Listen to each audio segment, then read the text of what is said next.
My name is Harry Carter and I'm a painter. My practice currently focuses on looking at ephemeral spaces, especially those used to hold raves and large music events.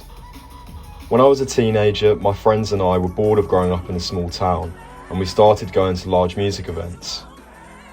My fascination for rave music and the culture began to find its way into my practice when I came to university. My curiosity stemmed from the fact that a disregarded space that these events are often held in could become a world in its own right for a brief amount of time. These spaces are normally large buildings such as warehouses that are no longer needed for their original purpose. In my practice, I aim to look at the immersive atmosphere created at these events and replicate some of my most poignant memories. The main body of my work consists of a variety of large acrylic canvas paintings.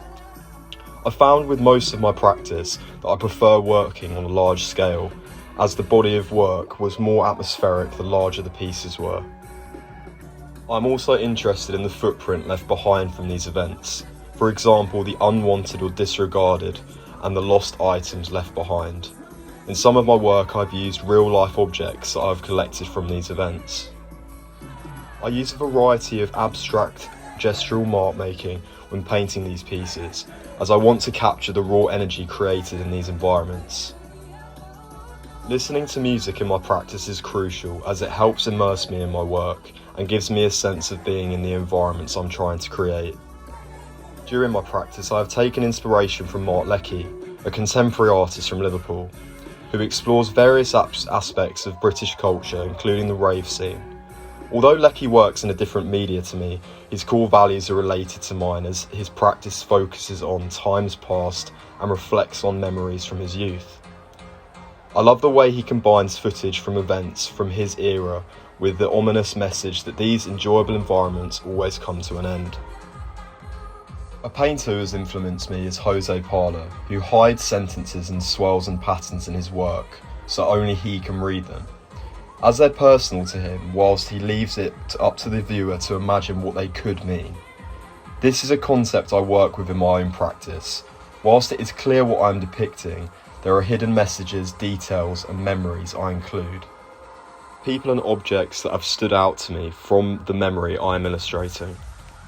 I currently work with a recurring colour palette consisting of a multitude of blues, pinks, oranges and purples, and shades of white and black, as these colours are common at these types of music events.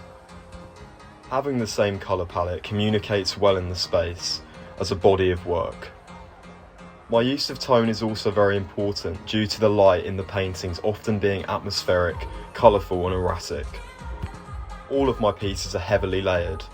I start my pieces with the colour that is the focal point of the work. I then introduce other colours. My mark making is very dynamic as this gives the sense of movement I desire. My work is designed to create a very particularly euphoric feeling.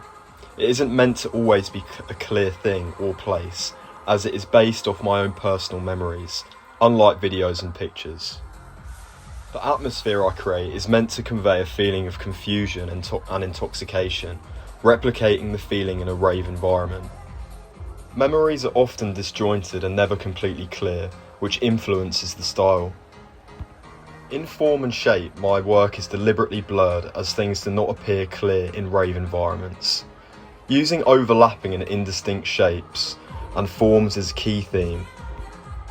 Overlapping illustrates the crowds, making it seem that the mass of people are a single entity, as this embodies one of the most important ethoses of rave culture. People are one collective and together in the same space, for the same passion, for the same genre of music.